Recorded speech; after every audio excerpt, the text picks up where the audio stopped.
はい、おはようございます。2日目朝です。ここはメンナワっていうのかな、そんな場所にいたんです。もうね、だいぶ引いちゃってて Google マップでこの白い砂浜いいなっていうのと、今日は風がこうなんですね。昨日やってたとこが風表で、おそらく魚見つけづらいんじゃないかなと思って、風を瀬尾川の浜に島の南側に一気に来て、それ以上に潮引いちゃっててどうなんだろうと思ったんだけど、今更戻ると1時間かかっちゃうんで、ここで頑張ってみたいと思います。さて、メンナワです。すごいなこれ、ちっちゃい川があるんだね。南が初ですね。ここは初です。なんか昨日一気に見えてきた気がして、さすがフライの人と話すと登れるのか。ほら、多分こういう沖で波が崩れる中のリーフ、インリーフにはほぼほぼいますね。いる可能性が極めて高い。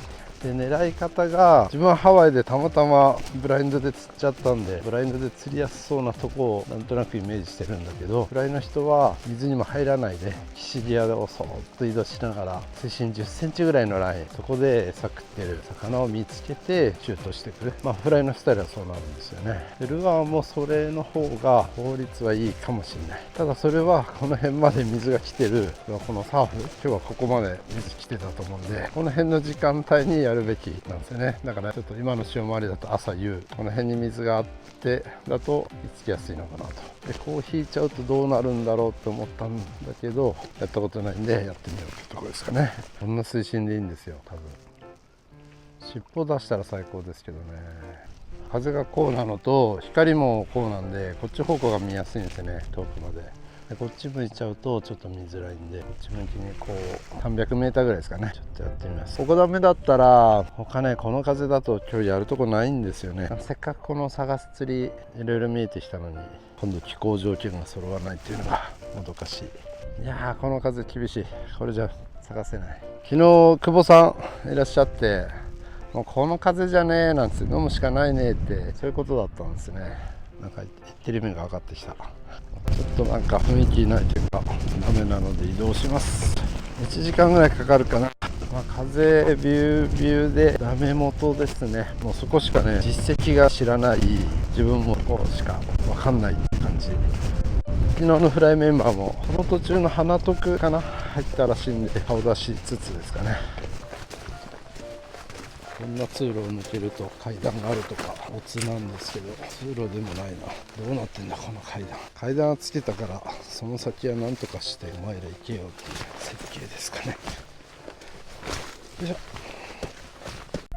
また久保さんがいましたここからなんでや。いや、上に来たら車が止まってるから、実は似てるだけです、はい、ちょっとフライ似てるから声もしてる。昨日めちゃくちゃツイッター上げたらバズってました7割は久保さんですねとか会長じゃないですかだけど、3割は激似ですねみたいなね、地球上に3人は似た人おるからドッペルゲンガー。これがやっぱ30、もうあの壁ぐらいまで飛ぶ。そうすると結論こうなってきますよね。ルアーじゃ絶対この重さのジグヘッドは飛ばせないもんね。これ GTO なんですよ。はいはい。でこういうフライもフライロッドで飛ぶんですよね。でかわいい、逆にルアーだとこのサイズって着水量でかいじゃないですか。はいはいはい。ふわっと落ちるんですよ。ふわっと落ちて逃げないんだこれがいい魚が。浅いところは逃げますもんね、魚ね。深いところなら着水音がむしろ魚呼んだりもするけど、ルアーと逆でとにかく軽く作んなきゃいけうんうん、ない。軽い方がこんなんルアーロッドだったら3メーターぐらいしか飛ばないですよね。投げようとせんわ。満振りしても3メーターですよ。こういうのめちゃくちゃ泳ぐんですよ。ジョイコンみたいになって、プルプルプルプルっありがとうございまいいす。自分が高校生の時に2軒隣のおっちゃんがナスカラティアやってあとフライやってるおじさんがいて、でも俺が興味示したら、あゆ釣りとフライは50歳超えたらやんなさいって戻ってこれないからっつって、いろんな釣りしなさいっつっててそんな楽しいんだみたいなやっぱそうですかこれがずっと頭残ってて、だからあゆ釣りも誘われても、いやちょっともう少し年取ったらやりますなんつって、そこにはまった人だもんね。命から脱出しましたから釣りビジョンでも有名でしたもんね。その2つのジャンルの時はめちゃくちゃ頑張るけど、あとはモチベーション超低いルアーはなんかこう自分のねモチベーションを保ちにくいんですよ。釣りしてる時は楽しいんですけどね、自分がロケになると今日長いな早く終わんねえかな。いやもう映像にかける情熱が全然違う。見ててわかるでも面白いですよね。はい、またね、昨日の場所ですかね、戻ってきました。で、戻ってきたら旅行に皆さんいて、あそこの今堤防でやってるの久保さんですね。邪道時代お世話になりました。で、1時間ぐらいわーわー盛り上がってしまって、サギの試合は終わってしまったんですけど、まあこれも楽しみの旅の一つです。もう本当にずっと撮っときゃよかったってぐらいめちゃくちゃ面白い話、久保さんがいっぱいしてくれて、さあフィッシュ釣りたいですね。なんかツバメコノシロとかまた面白そうな魚がいるらしいですね。でね、まあこういう釣りもね楽しいんですけど、ブルブルのルは全然出てこないんで、この釣りは社内の評判は悪いんですけど、個人的にはちょっとライフワークにしたいぐらい魅力的。なんてだって見てこの景色、広大なね景色の中、やっぱなんていうかな、魚を見て釣る、探して釣るっていうね、釣りの一つの形っていうのかな、いたって分かって食うか食わないかのドキドキっていうのはサイトフィッシングのね醍醐味なんですけど、まあ、その究極ですよね、ボーンフィッシュは。で見えたとして、まあ、ルアーフィッシングがもうギリギリなんですよね、成立するしないが。ハワイなんかぐらいの大きな魚になるとラインブレイクするリスクを取るぐらい細いラインを使わないと、まず魚の前にルアーを持っていけない。重いジグヘッドとかだと魚が逃げてしまうので、極力軽いジグヘッドをね落とすためにライトタックルにせざるを得なくて、そうするとでも切られてしまうリスクが出てきて、まあ、そのギリギリ成立するところを模索していろいろやるっていうのがルアーフィッシングなんですけど、まあそれこそ究極もう 1g のジグヘッド 1g ぐらいのねフックを 30m ぐらい先まで持っていけるねフライフィッシングに圧倒的有利ですよね。昨日と違って濁りましたね。多分朝すごい風吹いてて、今沖で波が崩れてリーフの中に水が入ってこないんで、とっても穏やかなサーフになってるんで、ここがチャンスかなと。3つぐらい向こうにサーフがあるとこで、久保さんが先週ボーンフィッシュ見たそうですね。まあ、久保さんが言うんだから間違いない。だからいるはいるんですよ。で次の日はもうそこには1匹も魚すら見なかったっつって。だからやっぱ春の入りで村っ気があるから、やっぱ5月とかが良かったのかな。ちょっと5月はシーバスロケがぎっしり入ってて、久保さんもね、自分はめちゃくちゃ仲いいわけじゃないんですけど、まあ、同じね邪道チームとしていろいろ良くしていただいて、まあ、自由に生きる釣り人の一つの究極の形を作ってる方で、まあ、なんかお金には困らない人生だったそうで、その中で本当に自分の楽しいことを求めてあらゆる釣りをねやって、で釣りだけじゃなくてお酒だったり虫だったり自分の趣味もとことん楽しんで、すごいいいですよね。憧れる。なんかブラインドやっぱちょっとサイトの釣り行ってみますかね。先に浜せっかく引いてるうちにと思ったんだけど、見て探して釣りに行った方がいいのか。まあ、フライチームもだいぶ歩いて、でも全然いないからっていうんで、結構皆さんブラインドの釣りに切り替えて、あえて堤防の先端で投げて沈めてってやってますね。だからその方がいいのかね。楽しいな。ちょっとなんか何にもいないんですよ、エビとカニとか。これじゃどうなんだろうなってね。食う餌いないんじゃ魚いないですからね。去年来た時は結構なんかいろんなのがいて、ちっちゃい魚もいて、だからやっぱりオニヒラとかねトレバリも寄ってたと思うんだけど、このベイトの少なさはちょっと困っちゃいますね。ちょっとね、徳之島は意外と杉があるんですよ。もうほぼ終わってるけど、非花粉旅行第6弾なんですけど、そういう点であんまりでしたね。昨日なんかも目がうるうるしました。今もちょっとうるうるします。さあこの辺ですね。この辺なんだけど、なんかめっちゃ濁ってて、あれどういうタイミングで昨日みたいに全部済むんだろうね。サイトどこじゃないですね。昨日より濁ってる、全体として。最干潮と最満潮の時はルアーをやってって感じなのかな。それぞれの試合とやりやすさで、シーバスなんかはねいつでもできるんですよね。だからすごくそういう点ではこのタイミングっていうのが難しいから面白いですよね。これすごい本命。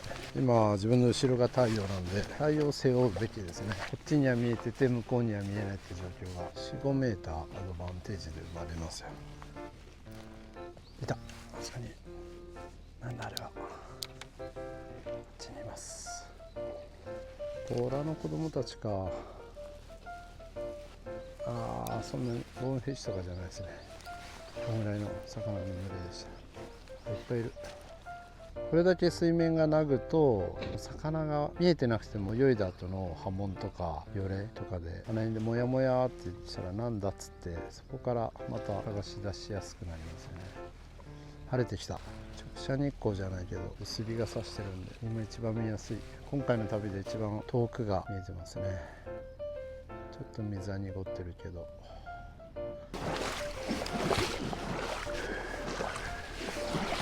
ちょっとねいまいちでした。ちっちゃいトレバリが 3,4 匹こいつ追っかけてきたのが見えたぐらいでしたね。さてさてこの浜でやってみようと思いますが変更忘れたので戻ります。さて戻ってきました。まあまあいい感じですね。非常に浅い小魚もよく見えるし天気予報が外れて快晴になりました。風向きは予報通りだけど風速は全然1から3メーター。この状況だとね4、50メーター先まで見えるんでいれば何もいねえって感じ。このちっちゃいナッコなんだろうなすごいいますね。ナッコっぽいな。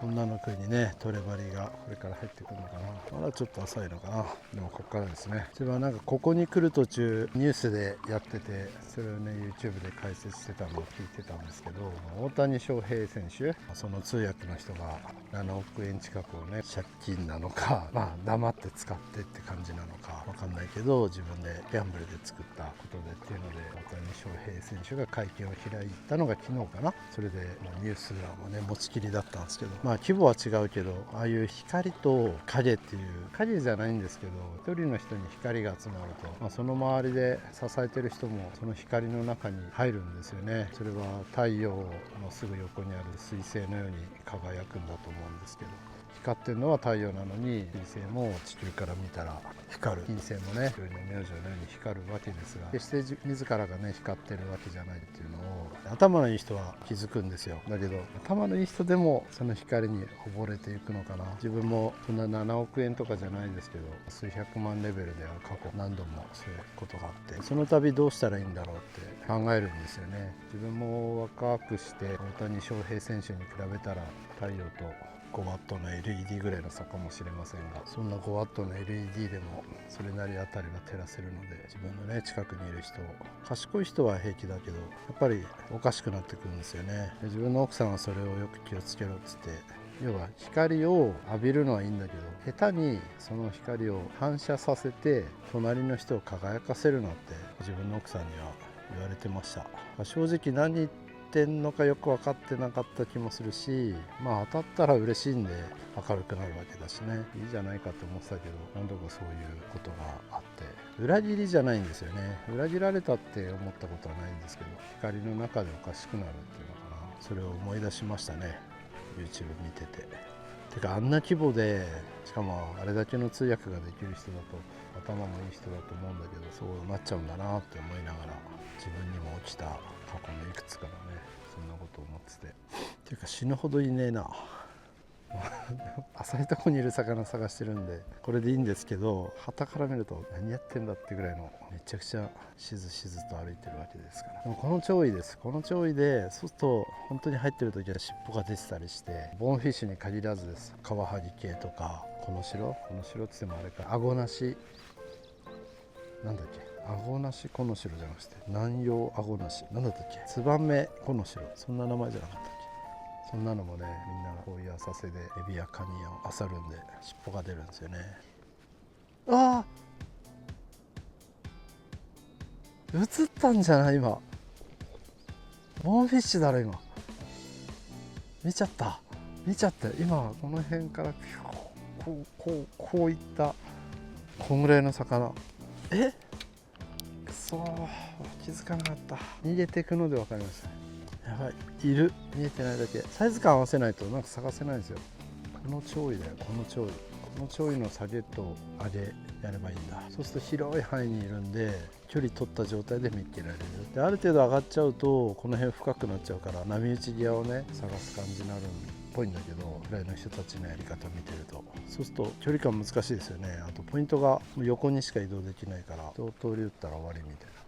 俺変更だよこれ変更です変更グラスを疑ってしまう。だから大潮回りじゃない方がいいですね。干潮の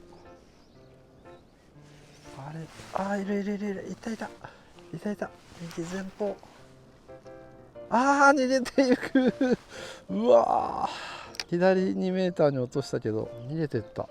ちょっと変更外すと全く見えないんで映んないかもだけど、ポチャって2メーターぐらい右に落としたら逆向いてあっちに行っちゃいましたね。やばい、楽しい。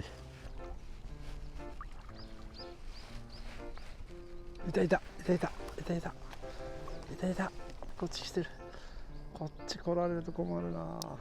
右、あー、行っちゃった、厳しい。今どんどんこっち来ちゃったんで多分自分に気づいた。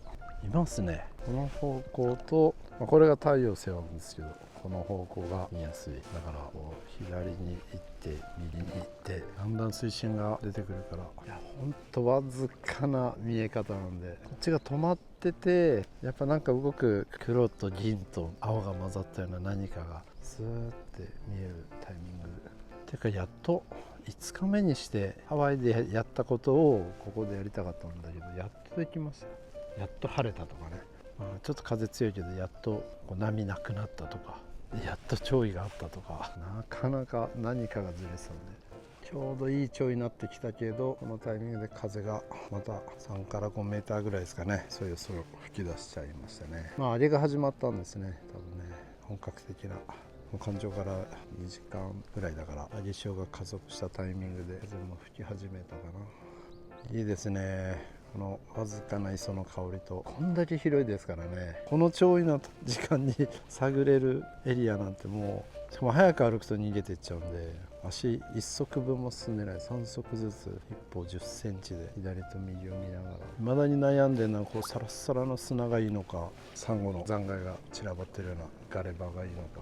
自分はガレ場で釣ってるケースの方が多いんですけど、断然見やすいのは砂なんですよね。砂だとわずかな差で魚も見つけられやすいし、なかなか確信に至りませんが、このちょっとずつ分かってくる過程が楽しくてたまらない。いた左手、そこ行ってる、こっち気づいてる。よいしょ、向こう行ってるな、分かんなくなっちゃった。あの辺だな、多分水のよれが。こっち向いててくんないと、向こうの先に落とすと当然ラインが魚の頭上飛ぶんで、それだけで逃げていっちゃうんですよね。ハワイでは全部そうでした。原できればこっち向かってきてる時に目の前2メーターぐらい手前に落としてちょんと動かすと、食う時はヒュッと見えてるところが重なるんですよね。ロッドに全神経を集中してるとヌンと感じるので、そこですかさず合わせるっていう。あ、いた、来てる。あ、でもこれボラっぽいな、ボラだ。尻尾で分かるようになってきたと、見分けがつくようになってきた。おお、ほら、さすが徳之島ボーンフィッシュ。さっきやってたサーフ隣でやってたんですけど釣れましたね。うわー、やっぱこのちょっと茶色いから、さっきの俺の見たのそうだな。うわー、何時？ついさっきか。話聞いてみたいけど、ちょっと試合終わったら。いや、すげえな。私はブラインドで釣ったのかな、いたっつって釣ったのかな。それでまたね、ちょっとボーンフィッシュは価値が変わるような気がするんですけど、何にせよ羨ましい。やっぱその道の名手が結果出してくれるとやる気出ますね。さっきの逃げちゃったやつ3回ともボーンフィッシュだと思います。ちょうど写真も同じようなサイズだったかし、50センチ前後。ジェットランを味わいたい。でももう見えない、全然風で。いいっすね、リアルタイムに釣れた情報に出会って、釣果に近いところに自分がいるっていうのかな。どんなんだったんだろう、走ったんかな。1匹いた。いたけどすごい勢いで逃げてった。うわー、もう5メーター先から30センチぐらいでしたけどね。ボーンだ、入ってきてる。やっぱね、日中晴れて干上がってるぐらいか、もう水が数センチしかないタイミングで、今日は11時ぐらいにクワーッと晴れて、しっかり温まったんですよね、地面がね。だから水があったかいんです、すごい。そうするとカニとかシャコも活動してんじゃないかな。走ってくとこ見えるんだよな。餌去ってるのが見えたらいいんだけど、どうしても見えません、私には。まだボーンフィッシュアイが育ってない。はい、ちょっとワームを変えてみます。もしかしたら強すぎんのかなと思って。いたいたいたいたいたいたいたいた気づけあれどこ行った。ああいるいるいるいる。気づいて。あうわあダメだ。全然見向きもしてないっていうか30センチぐらい。ああ逆行っちゃった。こっちだよ。あやばい。ボーンフィッシュだよ。絶対そうだ。うわーそこにいる。なんで太陽の方行っちゃったな。ちょっと分かんないけどもう見えないけどね。雨元で一頭してないじゃん。いましたね。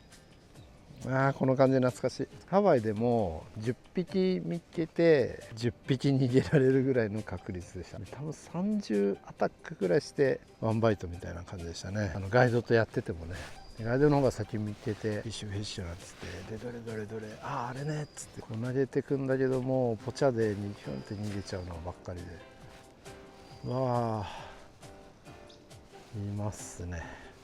全部棒に見えてくる説。岩です。石です。はい、ちょっと日がもう傾いてきちゃって見えなくなってしまったんで、ちょっと釣れたとこ見に行ってハワイとかのボーンフィッシュと同じ種なのかっていうのを調べるって言ってたから、もしかしたら標本としてどっかの大学の先生に送るとかそんな話をしてた気がするんで、もしかしたら実物がまだいるかもしれないんで、ちょっとそれを見に行きたいのとどんな感じで釣れたか聞きたいですよね。それをちょっとしに行きます。なんか人が増えてる。もうさすがに逃がしちゃったのかな。釣れました。おめでとうございます。すごい。40センチぐらい、50センチぐらい。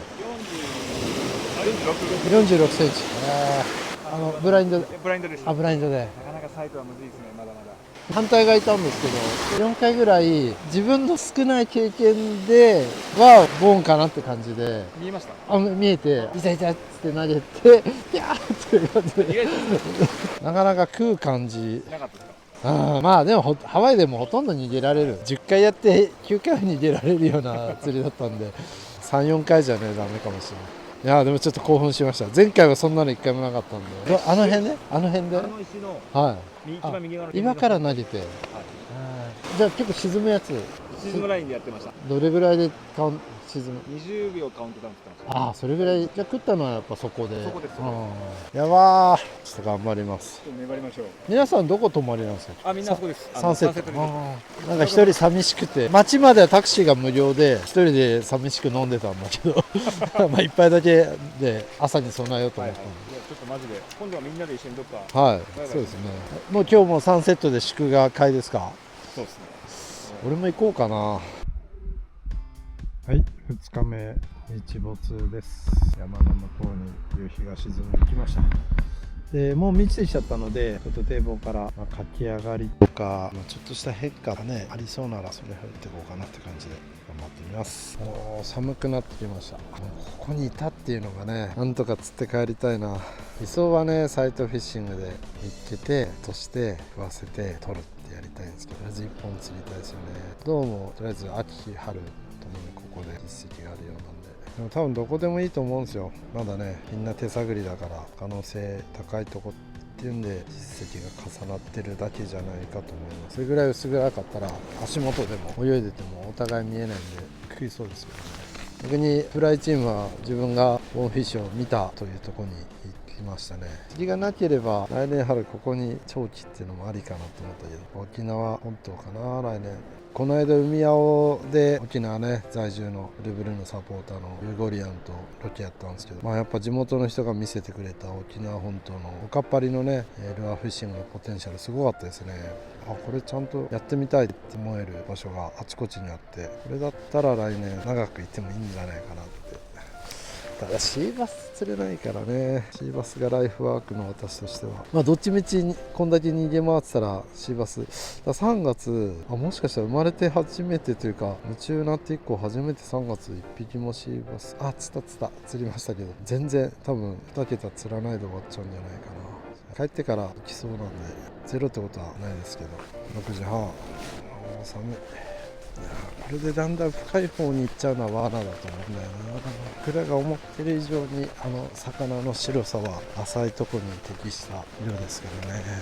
今日はいろいろ見えました。明日悩みますね。釣れたというここで頑張るか、逃げられちゃったけど多分ボンフィッシュだろうっていうのを結局合計4回遭遇しましたんで、いろいろやるか。やっぱやりやすい潮位の時間は向こう行って、それ以外の時間こっちは干潮と満潮両方できるんで、明日はこの時間はもう飛行機の上なんで。ただ今回ワームが全然かじらんない。トレバリーゼロだし、ちょっと追ってきたぐらいだし、ミーバイも全然出ないですね。ハワイでも前回8月に徳之島来た時もワームがどんどんなくなってくるんですよね。気づいたら腕がなくなり、足がなくなり、ボディがなくなり、今回はまれないですね。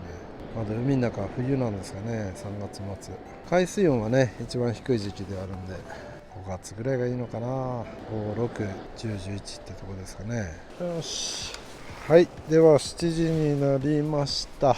かなり薄暗くなっちゃって、カメラは補正かかってるかも。もうだいぶ暗いんで終わりたいと思います。明日ね最終日3日目、目いっぱいやります。朝からね昼までやって夕方から飛行機ですね。いやー楽しかったな。ちょっといろいろ見えてきて、すごい近くにもいるっていうのも分かって、もうあとかけるだけだけど、人が果てしなく遠いけど頑張ります。ということで明日お楽しみに。